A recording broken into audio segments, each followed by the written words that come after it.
A possible bombshell development to tell you about in the surveillance of President Trump and his team. A source telling Fox News that congressional investigators expect to see a smoking gun, establishing that the Obama administration did in fact spy on the Trump transition team right after the election, before the inauguration. This comes after House Intelligence Committee Chairman Devin Nunes defended his decision to go to the media and the president directly with his findings.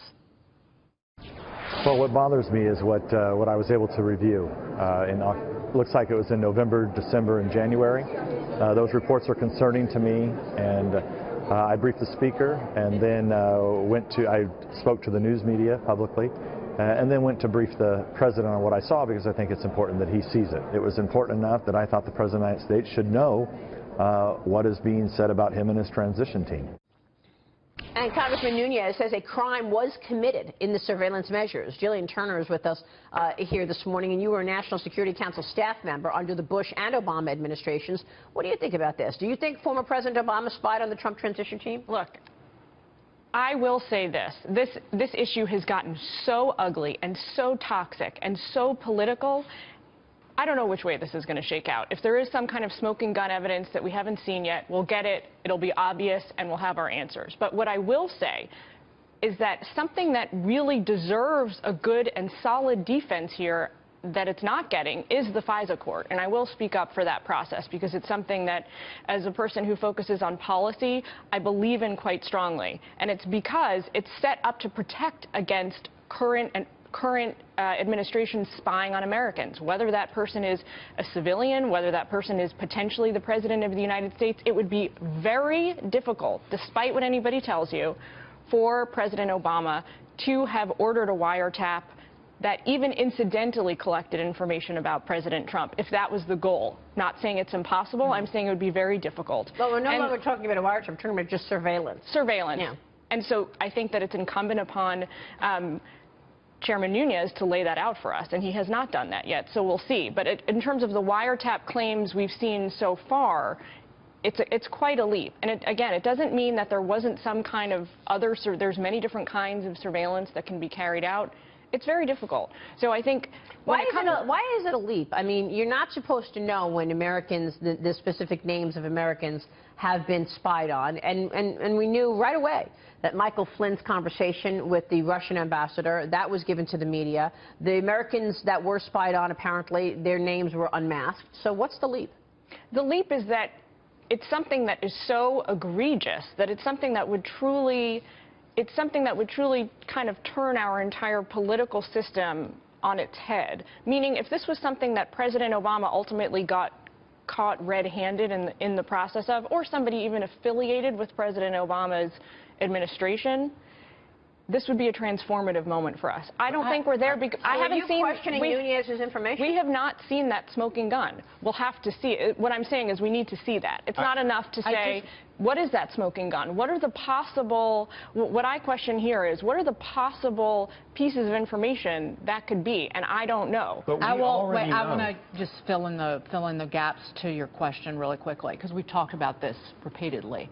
Before the inauguration, the Obama administration allowed the NSA to communicate unadulterated raw intelligence with no privacy controls to the 16 other intelligence agencies. So in the past, this information would not have been in analysis that individuals got on committees or in Washington.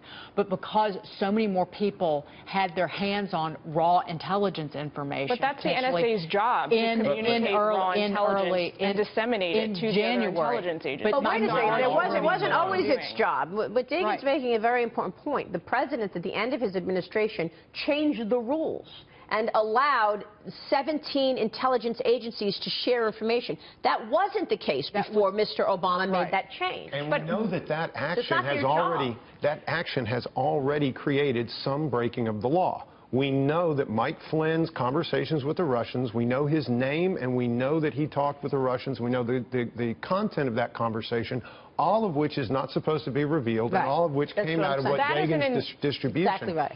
And here's the real unfortunate thing about Trump's tweet, because it has distracted the conversation from what we know to have been violations of the law the leaking of the names of Americans who have been caught up in surveillance, and it's focused it all very narrowly on whether Trump Tower was actually surveilled, which is, maybe it did, maybe it didn't, but the important thing is we already know some very serious violations of Americans' privacy have already occurred, and we're kind of not talking about that sufficiently because of that. As far as I'm concerned, Chairman Nunes came out with this information, and my feeling is Trump was right.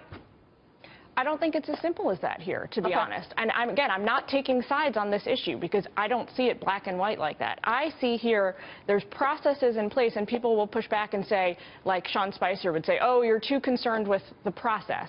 But the process is all we have here. When it comes to the way that surveillance, especially wiretaps, are conducted by the government, it comes down to process. The process is the policy, and the process is what counts here. So what I try and focus people on, again, is take a look at the issue with General Flynn, not to unduly criticize him, but the fact that he was swept up incidentally in Russian intelligence collection is more of an indictment of him than it is of the Obama administration. Why was he in those conversations that were being surveilled in the first place?